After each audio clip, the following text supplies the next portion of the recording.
There once was a girl named Lola. She had long, straight chestnut hair, bright blue eyes, skin as soft and light as can be, rosy cheekbones and naturally red lips placed perfectly in the center of her face, underneath her dainty freckled nose. Lola was 18 and from a highly controversial family. Her father was the mafia leader of an infamous gang. When her father, Mario La Flora, wasn't handling business, he was taking care of his family. Though he was head of the mafia, Mario was well respected amongst his community. The way he and his gang members received their money was criminal, but spending it taking care of the poor, the elderly, the school, and even the mayor of the village deemed Mario a good soul, to most. However, the law enforcement of the other nearby villages did not feel the same. Most villages were slowly learning to lean more on the government than their own resources. The village of Borghi was different, though. They already had a well-running system, led by the mayor and kept safe by the mafia. The new incoming leader of the land, named Matteo Espinosa, who used to be the chief of police, also had a son. Elio Espinosa was a 21-year-old, tall, dark, and handsome young man. His eyes were the color of chestnuts, his hair was short, black, and curly, and he wore a perfectly shaven goatee that matched the color of his hair. Elio was always dressed in expensive suits and clothing, being the son of the top politician of the land. Soon, though, the Espinosas and the La Floras would go head-to-head in a scandalous battle of power and control over the small village of Borghi. The day of the inauguration was a warm and sunny day. People from all over the land came to either support or protest the incoming leadership. After the inauguration was a dinner and ball for a select few high-status people. Because Mario was in business with many of them, he was able to get an invitation, though Mario himself was too much of a rival at that time to present himself at the dinner and ball. He always had a backup plan. They had never seen his daughter Lola, an 18-year-old Italian beauty, with long chestnut brown hair in a bun and blue eyes, because Mario kept her well hidden throughout her childhood. But now Lola was a young adult. She would be the eyes and ears for her father.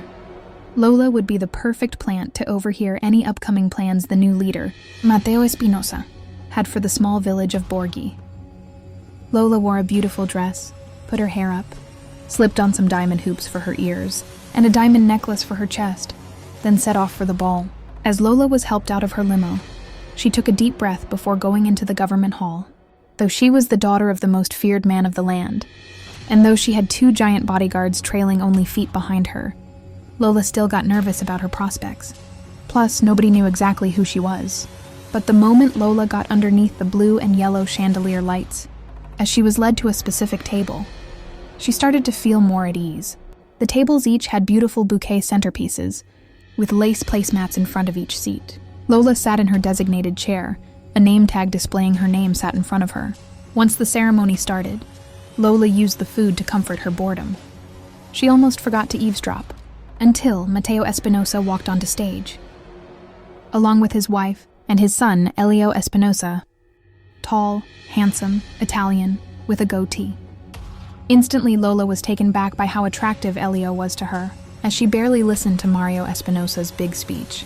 It wasn't until Elio began speaking that Lola really started paying attention, and once the speeches were over, the dining tables cleared out, the ball began.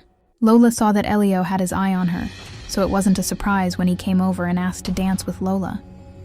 And by the end of the night, after drinking, dancing, and drinking some more, Elio and Lola were closer than ever. You see, not only was Lola sent as a spy for her father, but she was also instructed to get as much intel from Elio as possible.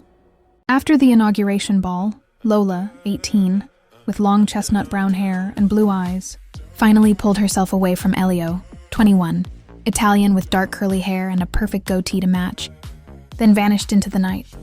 But when Lola told her father, Mario, that she'd only learned a few vital bits of information from Elio, like how Matteo definitely planned to have the mayor of Borghi arrested, possibly by planting drugs on him, but she didn't find out when or where, Mario ordered Lola to get a hotel and stay overnight.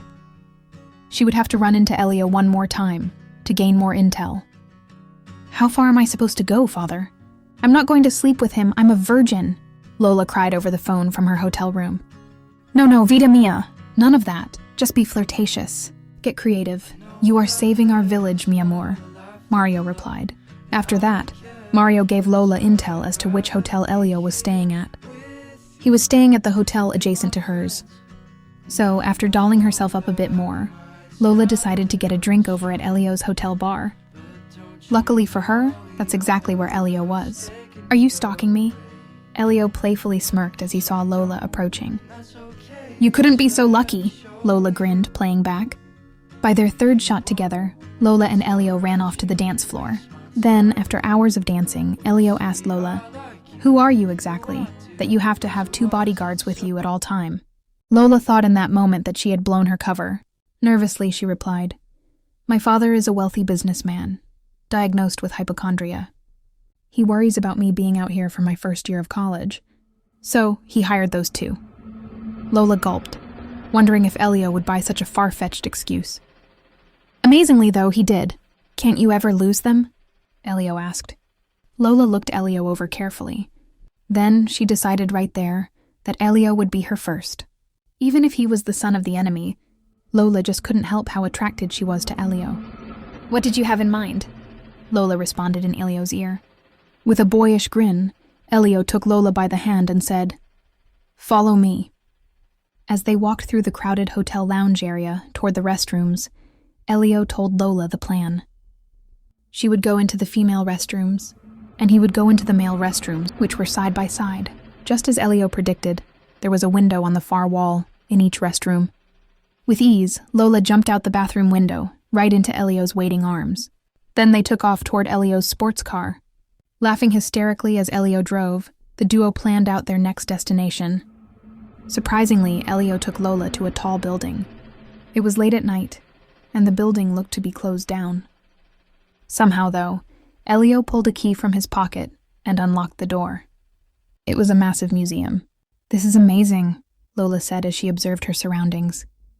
"How did you—" Elio cut her off by dangling keys, saying, "Incoming leader's son." They both laughed. Then Elio took Lola up to the second floor.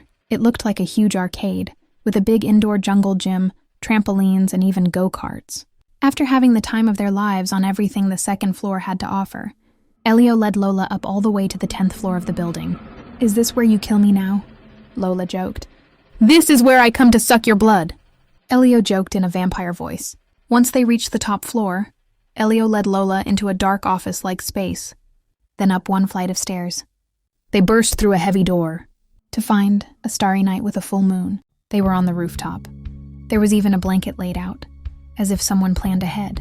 "Do you bring all your dates up here?" Lola asked. "No," Elio replied. "You are the only one." Without questioning him further, Lola began unbuttoning Elio's shirt. Elio responded by kissing Lola passionately, and before they knew it, both were on the large blanket, way up in the sky, underneath the stars. "I never did this before," Lola confessed as Elio kissed her feverishly. "Never?" Elio asked, surprised. Lola shook her head. "Are you sure then?" Elio asked, gently stroking Lola's hair and face.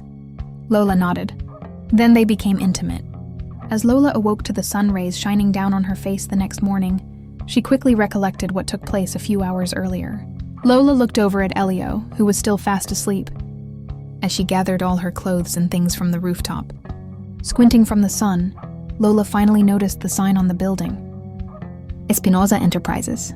That's when she realized she could get all the intel her father wanted, right from the building she was laying on top of. Quietly, after redressing, Lola made her way back to the stairs and searched the offices on that 9th floor. After finding nothing of importance, Lola made her way back toward the elevator.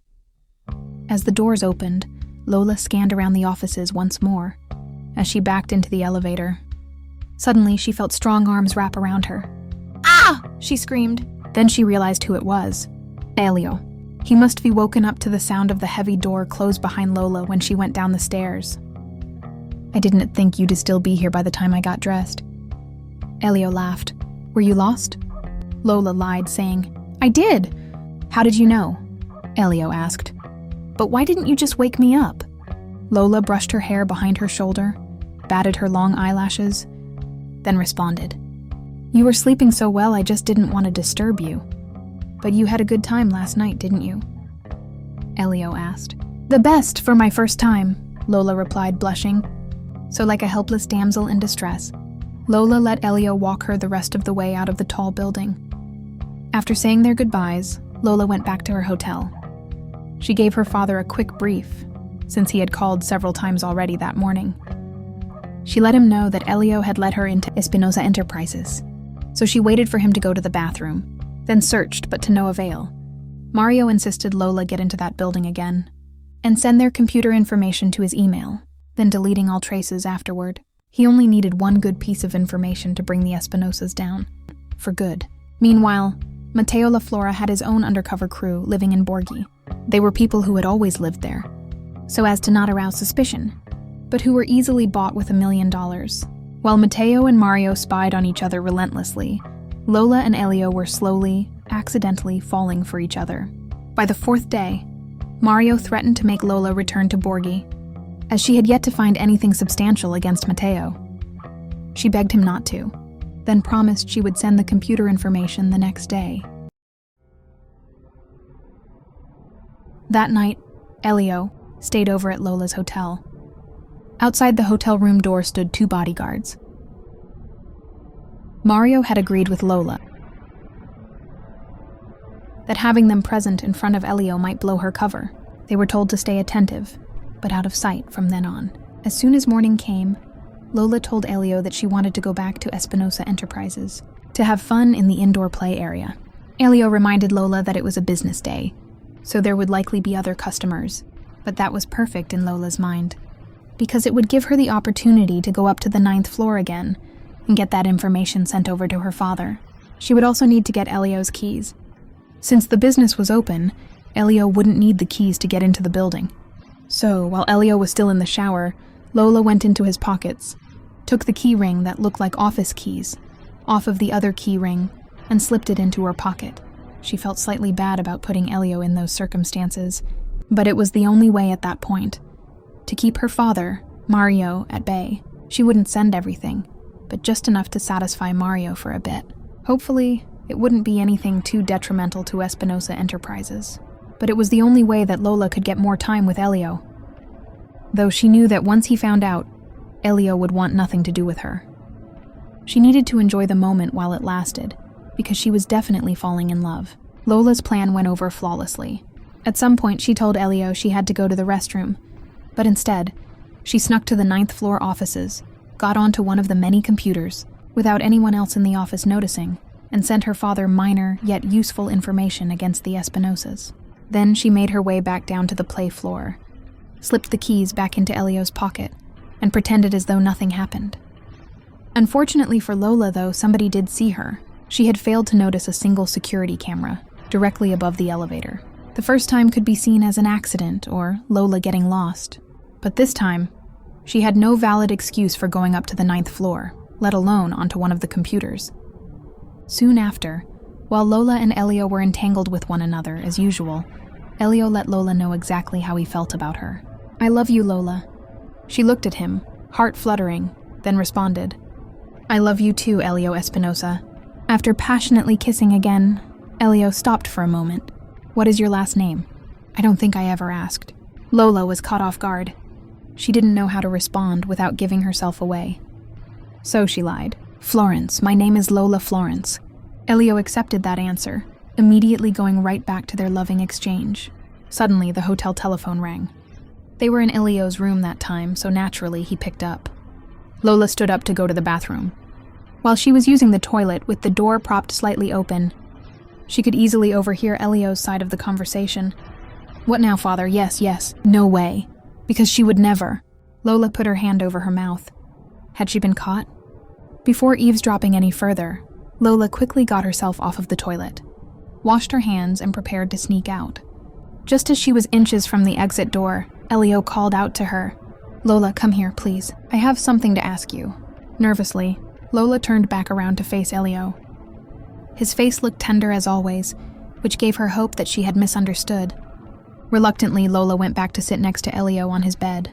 Unfortunately for Lola, it was exactly as she feared. "No need to be alarmed, but you've been caught red-handed. My father just sent over a picture of your ID under the name Lola LaFlora." Lola gulped. "It's not as it seems." Lola cried, hanging her head in shame. So you aren't Lola LaFlora? Daughter of Mario LaFlora, the infamous gang leader from Borgi? I looked into Elio's eyes as they became glassy. It was clear he was hurt. And that wasn't you in the security footage, sending your father private information about my father? There was no going back from that. Lola spilled it all. How her father sent her there just for that reason, and how she never intended on falling in love with Elio. After tears were shed, shame exposed, apologies and forgiveness given, Elio decided that his love for Lola was too strong to give up on. Next, the couple prepared a plan to bring their fathers together, or die trying. The problem was Mario LaFlora was a known criminal, and Mateo Espinosa was an ex-chief of police, and now about to be the leader of the entire land. Bringing the two together seemed impossible. But once again, Elio and Lola were willing to die trying.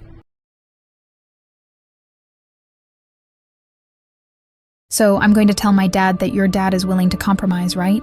Lola reassured, as her and Elio planned together. Right. And I will tell my dad that your dad has agreed to partially step back and let my dad lead. It was a plan set in stone, bound to succeed with love behind it.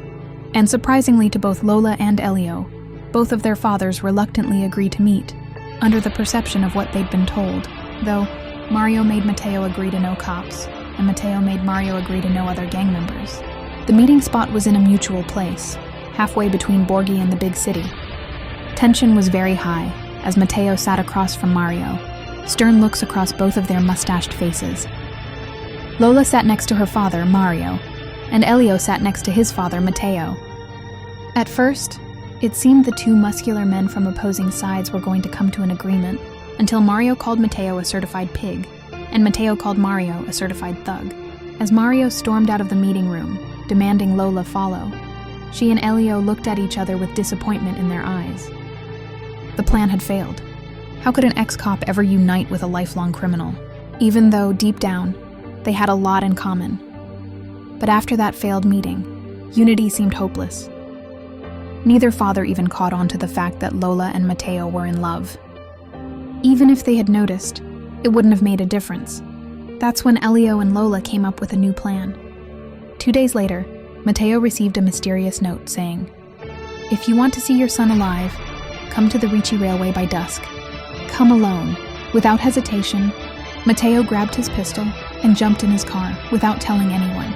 He was sure the note had to have come from Mario LaFlora, as retaliation for not agreeing with him during their meeting. Mateo sped to the railway just as the sun started to go down. When he reached the tracks, he saw a figure tied to the tracks. Just then, the sound of a train horn could be heard in the distance. Without any further thought, Mateo ran up to the person lying on the tracks. Immediately, Mateo noticed it wasn't his son. It was Mario's daughter. Reluctantly, Mateo cut Lola loose and rolled away from the tracks with her, just as the train flew past. Both Lola and Mateo sat, panting, watching until the caboose of the train finally went past. Then, on the other side of the tracks, Mateo could see two more figures. They were also in a sitting position, with one closely in front of the other. It was his son Elio, saved at last minute by Mario. The train that passed actually went down the middle track, not either of the two tracks that Elio and Lola were tied to, on either side. They had tied themselves to the tracks, in hopes that each other's father would save them. It worked. The two men ES adrenaline was so high that they didn't seem to notice each other untying each other as child, directly across from one another. As soon as they realized what had happened, Mateo ran to hug his son, Elio, and Mario ran to hug his daughter, Lola. Then, the two men faced each other and shook hands. Lola had tears in her eyes. "Did you two plan this?" Mario scolded the couple. Elio and Lola grinned, then embraced each other lovingly. Mateo said, "I guess it's about time we negotiate on friendlier terms." Mario nodded in agreement. It worked out better than anyone expected, too. Mateo became the leader of the land, and Mario became the mayor of Borgi. After the original mayor retired, Mario slowly let his village conform to some government ways, and Mateo was patient in letting Mario take his time. Mateo also turned a blind eye to Mario's past crimes, and let him and his gang start over, with new slates. In return, Mateo was finally given the respect of his position, even in Borgi. Lola and Elio would soon marry in a beautiful ceremony. Their marriage wasn't only a sign of union between Lola and Elio. but also a sign of unity between two lifelong rival families, the La Floras and the Espinosas. Once children came into the picture, the La Flora Espinosa name would forever be linked,